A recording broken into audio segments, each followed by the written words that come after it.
നമസ്കാരം.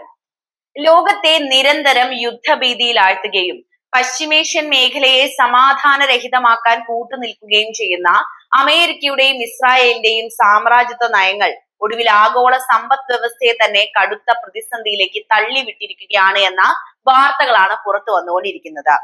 അവരുടെ സ്വാർത്ഥ താല്പര്യങ്ങൾക്കായി സമാധാന കരാറുകൾ ലംഘിക്കുമ്പോൾ അതിന്റെ ആഘാതം അനുഭവിക്കേണ്ടി വരുന്നത് ലോകമെമ്പാടുമുള്ള സാധാരണ ജനങ്ങളാണ് എന്ന യാഥാർത്ഥ്യം അടിവരയിടുന്നതാണ് ഇപ്പോൾ അന്താരാഷ്ട്ര വിപണിയിൽ ഉണ്ടായ എണ്ണവില വർധനവ്.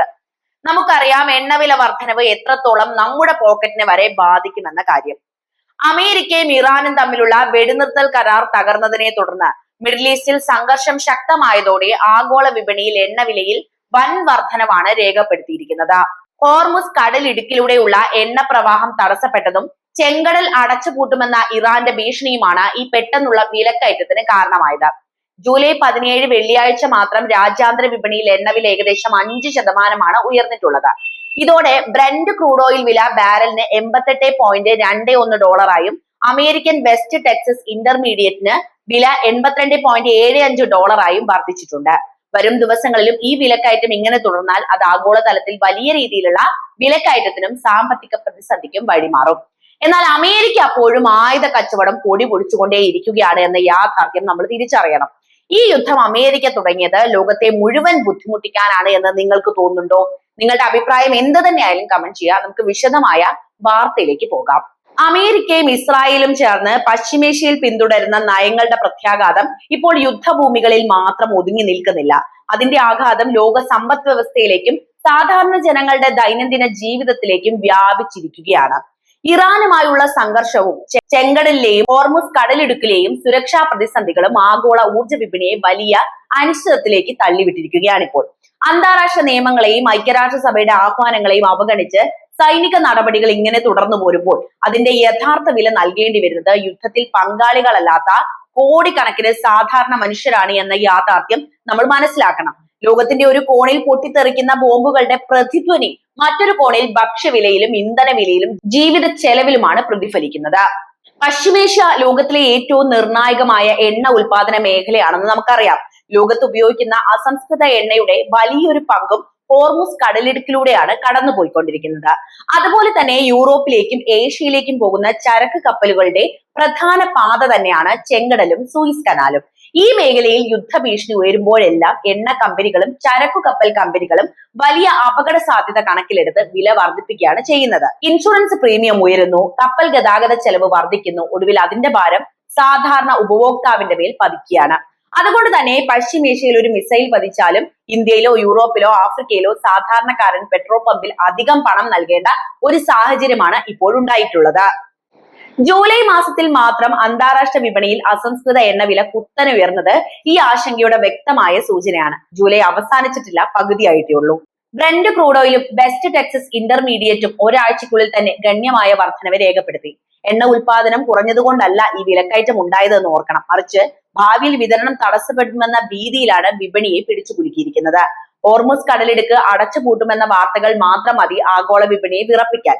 കാരണം ലോകത്തെ മൊത്തം സമുദ്രമാർഗ എണ്ണ കയറ്റുമതിയുടെ ഏകദേശം 1/5 ഈ കടലിടുക്കിലൂടെയാണ് കടന്നു പോകുന്നത് എന്ന കാര്യം കൂടി ഓർക്കണം. ഈ പാത ഏതാനും ദിവസങ്ങൾ പോലും തടസ്സപ്പെട്ടാൽ ലോക സമ്പദ് വ്യവസ്ഥയ്ക്ക് വലിയ തിരിച്ചടി ഉണ്ടാകുമെന്നാണ് സാമ്പത്തിക വിദഗ്ധരുടെ വിലയിരുത്തൽ. കഴിഞ്ഞ കുറെ നാളുകളായിട്ട് നമ്മളെ ബാധിച്ച ഒരു വിഷയവും ഇതാണ്. എണ്ണവില ഉയരുന്നത് വാഹനങ്ങൾക്ക് ഉപയോഗിക്കുന്ന ഇന്ധനത്തിന്റെ വില വർദ്ധിക്കുന്നതിൽ മാത്രം ഒതുങ്ങുന്നില്ല എന്ന കാര്യം കൂടി അറിയണം.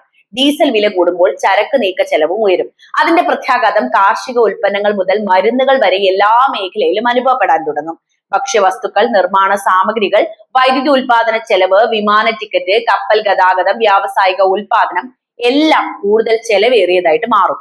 വികസിത രാജ്യങ്ങൾക്ക് ഈ ആഘാതം ഒരു പരിധി വരെ താങ്ങാനാകുമെങ്കിലും ഇന്ത്യ പോലെയുള്ള ഇറക്കുമതി ആശ്രിത സമ്പദ് വ്യവസ്ഥകൾക്കും ആഫ്രിക്കയിലെയും ഏഷ്യയിലെയും വികസന രാജ്യങ്ങൾക്കും ഇത് ഗുരുതര സാമ്പത്തിക പ്രതിസന്ധിക്ക് കാരണമാകും.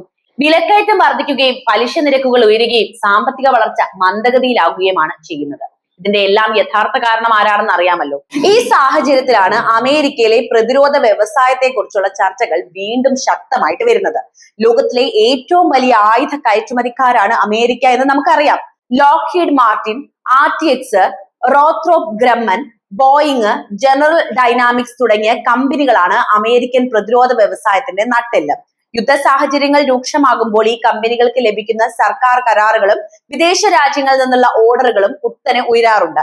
ഇസ്രായേലിനും മറ്റ് സഖ്യരാജ്യങ്ങൾക്കും മിസൈലുകൾ, വ്യോമ പ്രതിരോധ സംവിധാനങ്ങൾ, യുദ്ധവിമാനങ്ങൾ, ബോംബുകൾ, ഡ്രോണുകൾ, വെടിക്കോപ്പുകൾ എന്നിവയുടെ വിതരണം വർദ്ധിച്ചതോടെ ഈ കമ്പനികളുടെ വരുമാനവും ഓഹരി മൂല്യവും ഉയർന്നതായിട്ട് സാമ്പത്തിക വിശകലനങ്ങളും ചൂണ്ടിക്കാണിക്കുന്നുണ്ട്. ഒരു ഭാഗത്ത് വലിയ പ്രതിസന്ധി നേരിടുകയാണെങ്കിൽ മറ്റൊരു ഭാഗത്ത് എന്താണ് നടക്കുന്നതെന്ന് മനസ്സിലായല്ലോ. അമേരിക്കൻ സ്റ്റേറ്റ് ഡിപ്പാർട്ട്മെന്റിന്റെ കണക്കുകൾ പ്രകാരം വിദേശ രാജ്യങ്ങളിലേക്കുള്ള അമേരിക്കയുടെ പ്രതിരോധ വിൽപ്പന കഴിഞ്ഞ വർഷങ്ങളിൽ റെക്കോർഡ് നിലവാരത്തിൽ എത്തിയിട്ടുണ്ട്.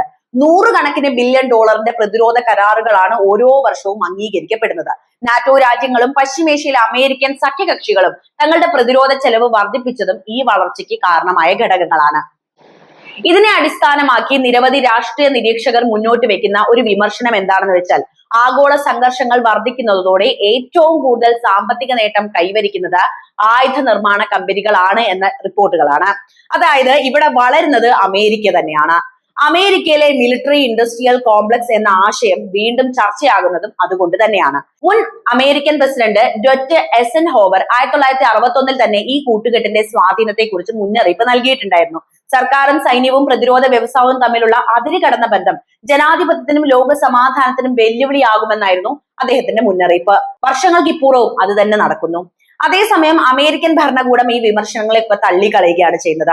ഇസ്രായേലിന് നൽകുന്ന സൈനിക സഹായം അവരുടെ സുരക്ഷ ഉറപ്പാക്കുന്നതിനും ഹമാസ്, ഹിസ്ബുള്ള, ഇറാൻ പിന്തുണയ്ക്കുന്ന സായുധ സംഘടനകൾ എന്നിവയിൽ നിന്ന് സംരക്ഷിക്കുന്നതിനുമാണ് എന്നാണ് വാഷിംഗ്ടണിന്റെ ഔദ്യോഗിക നിലപാട്.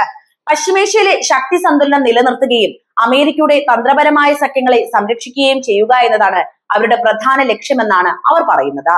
എന്നാൽ യഥാർത്ഥ സത്യം ഇതൊന്നുമല്ല എന്ന് ആർക്കാണ് തിരിച്ചറിയാൻ കഴിയാത്തത്? യുദ്ധം അവസാനിപ്പിക്കാൻ കൂടുതൽ ശക്തമായ നയതന്ത്ര ഇടപെടലുകൾ നടത്തുന്നതിന് പകരം ആയുധ വിതരണം തുടരുന്നത് സംഘർഷം കൂടുതൽ ദീർഘിപ്പിക്കാൻ വേണ്ടി തന്നെയാണ്. ഇപ്പോൾ ഇറാനുമായിട്ടുള്ള യുദ്ധത്തിലുമാണല്ലോ അമേരിക്ക. മിഡിൽ ഈസ്റ്റിലെ എണ്ണ ശുദ്ധീകരണ ശാലകൾക്കും തുറമുഖങ്ങൾക്കും നേരെയുണ്ടാകുന്ന ആക്രമണങ്ങൾ ഡീസൽ ശുദ്ധീകരണ മാർജിനുകൾ ഉയർത്തുകയും ആഗോള വിതരണ ശൃംഖലയെ തകർക്കുകയും ചെയ്യുന്നുണ്ട്. ഇൻഷുറൻസ് കമ്പനികൾ യുദ്ധമേഖലയിലൂടെ സഞ്ചരിക്കുന്ന കപ്പലുകളിൽ അധിക പ്രീമിയം ഈടാക്കുന്നു. നിരവധി കപ്പൽ കമ്പനികൾ ചെങ്കടൽ ഒഴിവാക്കി ആഫ്രിക്കയെ ചുറ്റിയുള്ള ദീർഘദൂര പാതകൾ തിരഞ്ഞെടുക്കേണ്ട ഒരു സാഹചര്യവും ഈ പശ്ചാത്തലത്തിൽ സംഭവിക്കുന്നുണ്ട്. ഇതുമൂലം യാത്രാ സമയം ആഴ്ചകളോളം വർദ്ധിക്കുകയും ചരക്കു നീക്ക ചെലവ് കുത്തനെ ഉയരുകയും ചെയ്യുന്നു. അതിന്റെ പ്രതിഫലം ഒടുവിൽ ലോകമെമ്പാടുമുള്ള സൂപ്പർ മാർക്കറ്റുകളിലെ സാധനങ്ങളുടെ വിലയിലാണ് നമുക്ക് കാണാൻ കഴിയുന്നത്. ആ സാധനങ്ങൾ വാങ്ങേണ്ടത് സാധാരണക്കാരായ മനുഷ്യരാണ്. അവർക്ക് ഈ യുദ്ധവുമായിട്ട് യാതൊരു ബന്ധവുമില്ല.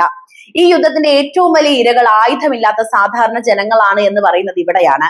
ഗാസയിലെയും മറ്റ് സംഘർഷ മേഖലയിലൂടെയും മനുഷ്യർ ജീവനും വീടും നഷ്ടപ്പെടുത്തിയ അഭയാർത്ഥികളാകുമ്പോൾ ലോകത്തിന്റെ മറുഭാഗത്ത് സാധാരണ കുടുംബങ്ങൾ ഉയർന്ന ഇന്ധനവിലയും ഭക്ഷ്യവിലയും കാരണം ജീവിത ചെലവിന്റെ ഭാരം ഏറ്റുവാങ്ങുകയാണ്. ഇറാനും അമേരിക്കയും തമ്മിലുള്ള യുദ്ധം എങ്ങനെയാണ് നമ്മളെ എഫക്ട് ചെയ്യുന്നത് എന്നാണ് പറയുന്നത്. ഒരു വശത്ത് മനുഷ്യർ സ്വന്തം നാട് വിട്ട് പലായനം ചെയ്യുമ്പോൾ മറുവശത്ത് പ്രതിരോധ കമ്പനികളുടെ ഓഹരികൾ റെക്കോർഡ് ഉയരങ്ങളിലേക്ക് എത്തുന്നത് ആഗോള രാഷ്ട്രീയ സാമ്പത്തിക വ്യവസ്ഥയിലെ വലിയ വൈരുദ്ധ്യമായിട്ട് തന്നെയാണ് നമുക്ക് കാണാൻ കഴിയുന്നത്. അപ്പോൾ പശ്ചിമേഷ്യയിലെ ഈ മഹായുദ്ധം ഒരു പ്രാദേശിക സൈനിക സംഘർഷം മാത്രമായിട്ട് കാണരുത്. ലോക സമ്പദ് വ്യവസ്ഥയെയും ഊർജ്ജ സുരക്ഷയെയും ഭക്ഷ്യസുരക്ഷയെയും രാഷ്ട്രീയ സ്ഥിരതയെയും ഒരുപോലെ ബാധിക്കുന്ന ആഗോള പ്രതിസന്ധിയാണിത്. ഈ സാഹചര്യത്തിൽ വെടിനിർത്തലും നയതന്ത്ര ചർച്ചകളും അന്താരാഷ്ട്ര നിയമങ്ങളും ശക്തിപ്പെടുത്താതെ മുന്നോട്ട് പോകുന്ന ഓരോ ദിവസവും യുദ്ധഭൂമിയിലെ മനുഷ്യരുടെ ദുരിതം മാത്രമല്ല, ലോകമെമ്പാടുമുള്ള സാധാരണ ജനങ്ങളുടെ സാമ്പത്തിക ഭാരം കൂടി വർദ്ധിച്ചുകൊണ്ടേയിരിക്കുകയാണ്. നമ്മളെ എങ്ങനെയാണ് യുദ്ധം കാർന്നു തിന്നുന്നത് എന്നതിന്റെ ഏറ്റവും നല്ല ഉദാഹരണം. ഒടുവിൽ ചോദിക്കേണ്ട ഒരു അടിസ്ഥാന ചോദ്യമുണ്ട് കേട്ടോ. ലോകത്തിന്റെ വിവിധ ഭാഗങ്ങളിൽ യുദ്ധം തുടരുമ്പോൾ അതിന്റെ യഥാർത്ഥ വില ആരാണ് നൽകുന്നത്? യുദ്ധഭൂമിയിൽ ജീവൻ നഷ്ടപ്പെടുന്ന സാധാരണ മനുഷ്യരും സ്വന്തം വീടും നാടും ഉപേക്ഷിച്ച് അഭയാർത്ഥികളാകുന്ന കുടുംബങ്ങളും ആയിരക്കണക്കിന് കിലോമീറ്റർ അകലെ ഇന്ധനവിലയും ഭക്ഷ്യവിലയും ഉയരുന്നതിനാൽ ജീവിതം മുന്നോട്ട് കൊണ്ടുപോകാൻ പാടുപെടുന്ന കോടിക്കണക്കിന് ജനങ്ങളുമാണ് അതിന്റെ ഏറ്റവും വലിയ ഇരകൾ. അതേസമയം ആയുധ നിർമ്മാണ കമ്പനികളുടെ ലാഭം വർദ്ധിക്കുകയും എണ്ണ വിപണിയിലെ അനിശ്ചിതത്വം ചില കോർപ്പറേറ്റുകൾക്ക് വൻ സാമ്പത്തിക നേട്ടമാവുകയുമാണ് ചെയ്യുന്നത്. ഇതിനെല്ലാം വഴിയൊരുക്കി കൊടുത്തിരിക്കുന്നത് അമേരിക്കയും സഖ്യകക്ഷിയായിട്ടുള്ള ഇസ്രായേലും തന്നെ.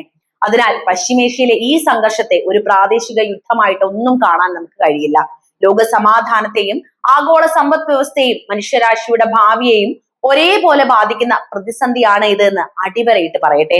ഈ സാഹചര്യത്തിൽ ആയുധങ്ങളുടെ ഭാഷയിലല്ല, നയതന്ത്രത്തിന്റെയും സമാധാന ചർച്ചകളുടെയും ഭാഷയാണ് ലോകം കൂടുതൽ ശക്തമായി ആവശ്യപ്പെടുന്നത്. പക്ഷേ ഒരു ഭാഗത്ത് നിൽക്കുന്നത് അമേരിക്കയാണ് എന്നത് യാഥാർത്ഥ്യം നമ്മൾ തിരിച്ചറിയണം.